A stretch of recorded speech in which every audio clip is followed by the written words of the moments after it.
Accueilli ce matin avec le conseiller départemental de Pamandzi, ancien président du Conseil général de Mayotte. Daniel Zaidani, bonjour. Bonjour aux Mahorais, aux Mahoraises. Alors que vous avez adressé le 31 décembre dernier un courrier au préfet de Mayotte sur la nécessité de mobiliser autrement les forces de l'ordre pour être plus efficaces dans la lutte contre la délinquance à Pamandzi, en Petite Terre, on s'est rendu compte qu'il y a eu quand même des foyers entre-temps du côté de Kombani, Kahani, etc. Ça veut dire que finalement, votre demande aurait dû être beaucoup plus territoriale. Alors, tout d'abord, avant de rentrer dans le vif du sujet, je souhaiterais rendre hommage à Madame Warda Mouandjé, qui nous a quittés hier.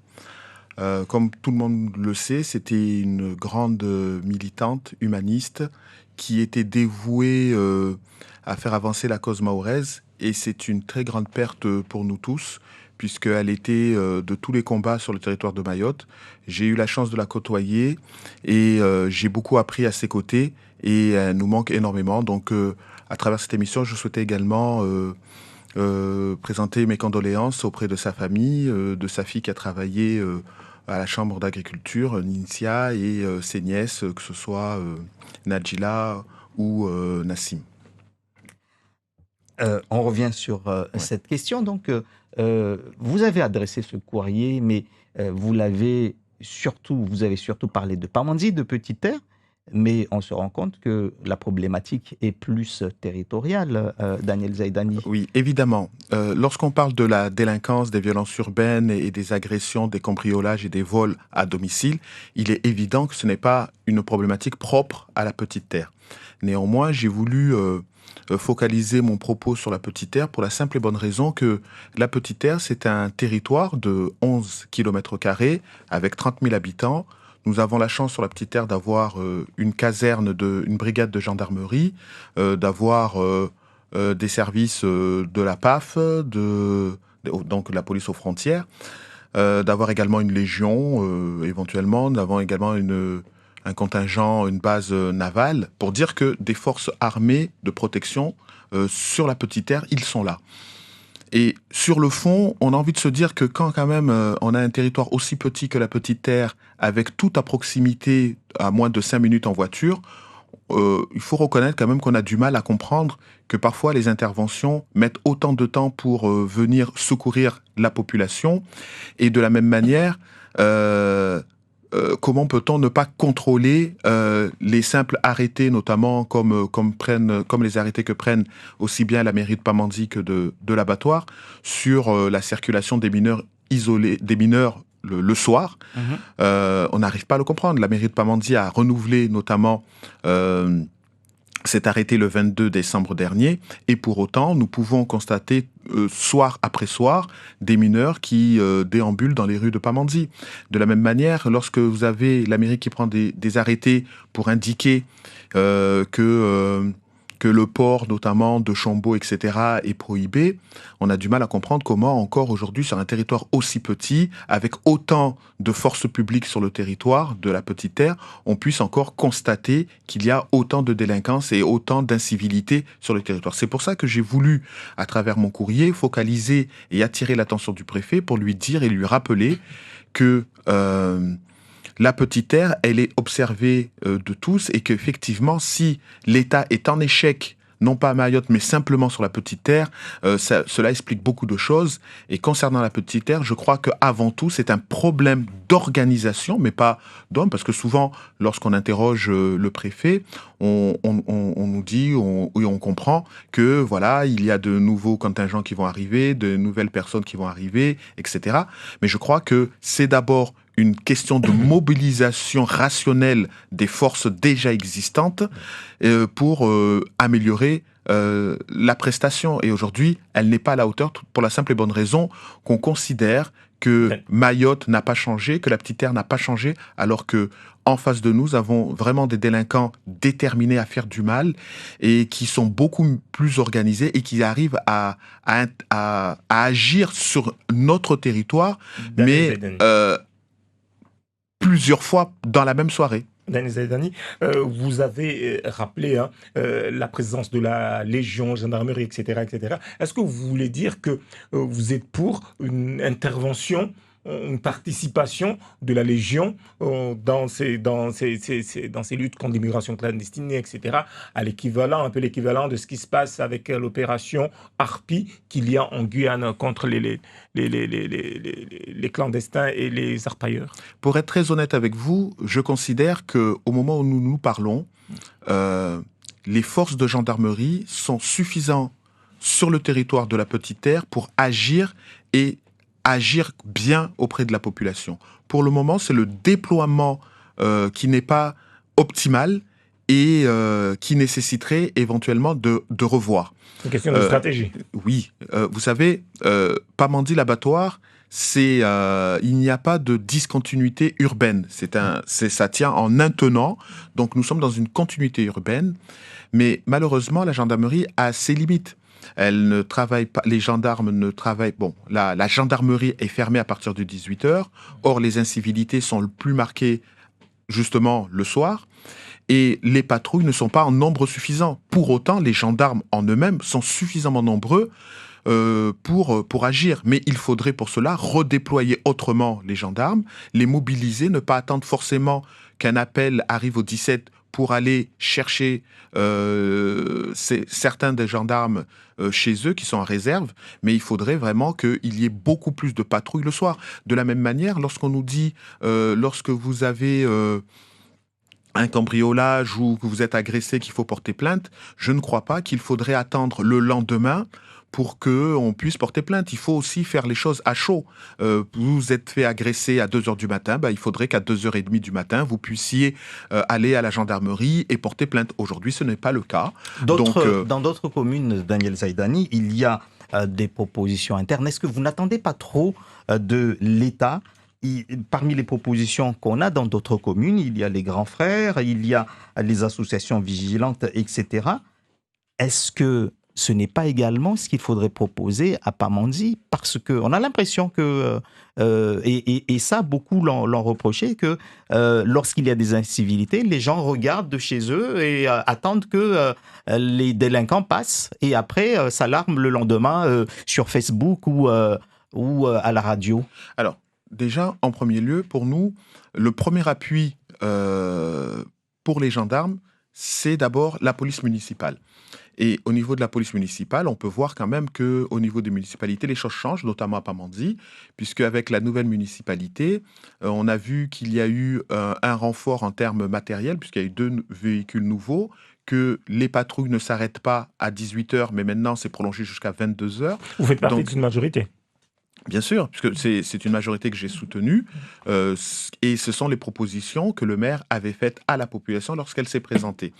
Maintenant, je constate qu'effectivement, ils vont plus loin que les équipes précédentes et ils travaillent déjà avec les municipalités. Mais vous êtes mieux placé que moi pour savoir que ce n'est pas les milices qui doivent se substituer à des professionnels de la sécurité et des forces publiques. Au contraire, oui, nous devons être vigilants, nous devons nous organiser, être en alerte, mais je tiens quand même à rappeler que dans mon courrier, justement, j'avais insisté sur le fait qu'il était important que lorsqu'on appelle au secours, les gendarmes, parce que vous êtes face à un danger immédiat, vous attendez à ce que la réaction au niveau de la gendarmerie soit aussi rapide. Et donc, force de constater, parce que justement, il n'y a pas suffisamment de patrouilles sur le territoire le soir, on se rend compte qu'ils peuvent pas intervenir simultanément sur plusieurs foyers d'agression ou de violence. Ce qui crée que les délais de réponse de la gendarmerie, par moment, vont au-delà de 10 minutes. Et ça, c'est très préjudiciable lorsque vous êtes en danger. Et de la même manière, vous avez vu par rapport aux événements passés de cet été, que parfois, lorsque nous sommes pris par cette volonté de vouloir s'auto-défendre, on peut aller plus loin que ce qui devrait être fait. Donc, à partir de là, moi, ce que je demande, c'est qu'on nous protège, qu'on mette à disposition véritablement les moyens de s'assurer que lorsque nous sommes en danger, nous pourrons compter sur les forces de l'ordre pour pouvoir agir. Il ne s'agit pas de rentrer dans un système où ce soit l'auto-défense qui devienne la norme. La norme doit être des forces de l'ordre à disposition pour agir rapidement, et la Petite Terre est un lieu suffisamment confiné pour que cette réaction soit rapide. Hier, il y a eu les vœux du président du conseil départemental avec cette allure d'adieu et de bilan. Qu'est-ce que vous en avez pensé? Écoutez, vous savez, moi, je fais partie de ces élus qui sont très critiques à l'action du président. Le président de la majorité. Du président du conseil départemental. Donc, à partir de là,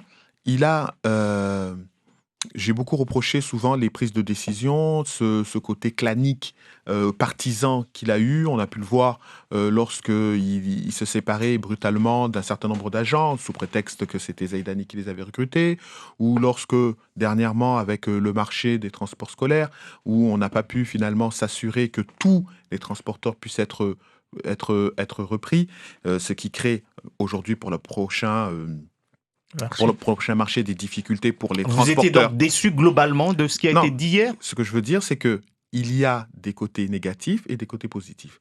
Néanmoins, je tiens à saluer que sur les dernières décisions qu'il a prises en tant que président, je vois qu'il rentre vraiment, véritablement, dans son costume de président du conseil départemental. Seulement à quelques mois de la fin. Mais l'essentiel, c'est qu'il le fasse. Et ça, je pense que vous l'avez tous noté, il a accompagné financièrement le projet de la piste longue, tant bien même que d'autres s'y opposent. En tout cas, le conseil départemental est là et est prêt à mettre les moyens. De la même manière, il a décidé, après avoir donné des contrats territoriaux dans la plupart des communes de l'île, il a également mis à disposition 10 millions d'euros sur la commune de Mamoudzou pour qu'elle puisse aller plus loin en termes de sécurité. C'est le sujet dont nous parlions juste précédemment. Et enfin, le rapport qu'il a présenté lors de la dernière séance, consistant à accorder 16 millions d'euros au syndicat des eaux qui est en grande difficulté financière, moi je trouve que ce sont des décisions vraiment qui dépassent les camps, qui dépassent les partis et qui se focalisent exclusivement sur l'intérêt général de la population. C'est pour cela que lorsqu'on fait des actions positives, il faut le saluer, je le salue, et je regrette cependant que les élus de la majorité, ces élus à lui, par contre, aient refusé d'adopter ce rapport pour la simple et bonne raison qu'ils regardaient simplement midi devant leur porte, pensant que, voilà, accorder 105 millions d'euros sur des actions qui ne concernent pas directement le conseil départemental, finalement, c'est 105 millions d'euros en moins pour ce que, éventuellement, pourraient faire ces conseillers de la majorité à la veille d'une élection cantonale. Donc, là, on voit bien que malgré la position d'un certain nombre d'élus de la majorité, il a fait le choix de présenter un rapport qui se focalise non pas sur le bien-être personnel des élus du conseil départemental, mais sur l'intérêt de la population et de s'assurer que la continuité dans la distribution de l'eau se fasse. Donc, je salue et je respecte. Alors hier, on a beaucoup parlé, en tout cas, on a entendu parler de Mayotte avec les interventions du ministre de l'Outre-mer et du Premier ministre sur le sujet de la santé. Et on a souvent parlé de ce variant sud-africain qui pourrait circuler dans la zone. Du coup, il y a, pour faire face à la dégradation de la situation sanitaire, d'autres mesures qui sont à nouveau en place. La présence de ce variant sud-africain inquiète, interroge. Est-ce que vous êtes rassuré par rapport à ces mesures prises, entre autres le fait que pour partir de Mayotte, il faut faire des tests, avoir un test négatif et aussi faire une septaine? Je pense qu'il faut se dire la vérité. Si aujourd'hui des mesures aussi drastiques sont mises en place sur le territoire de Mayotte, cela n'est pas lié au niveau du taux d'incidence qu'il y a à Mayotte. Non, pas du tout. Cela est lié effectivement, comme vous l'avez suggéré, à notre environnement géographique.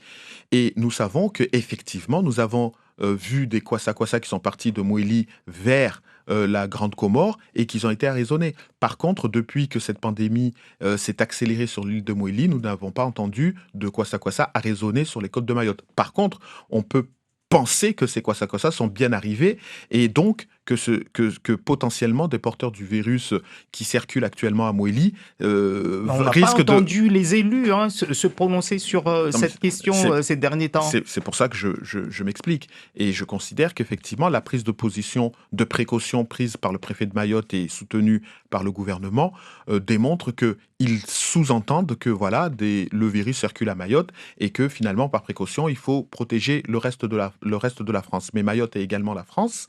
Et lorsque je vois que les Mahorais font les efforts nécessaires pour que justement le taux d'incidence sur le territoire de Mayotte est relativement faible, même s'il reste encore important, trop important à mon goût, il faudrait maintenant qu'on mette les moyens pour nous protéger. Comment pouvez-vous comprendre, vous, qu'on nous dise que Mayotte, la Réunion, voire la Guyane sont les territoires les plus à risque, avec notamment l'environnement géographique, et dans le même temps, le nombre de vaccins qui est alloué sur le territoire de Mayotte est de 975. 975 pour le moment, que nous n'avons toujours pas reçu, que sur l'île de la Réunion, ils en ont 4000 et qu'ils ont déjà commencé à vacciner. Donc moi, je voudrais vraiment qu'on soit logique par rapport à notre propos. Mayotte est une zone à risque, il faut nous donner les moyens de pouvoir protéger la population. Ça fait trop longtemps maintenant que nos grands-parents, nos anciens sont séquestrés à la maison et ils ont besoin d'être vaccinés pour reprendre une vie normale. Et pareil pour notre secteur économique. Donc, merci Daniel Zaïdani d'avoir été l'invité de Zakoli.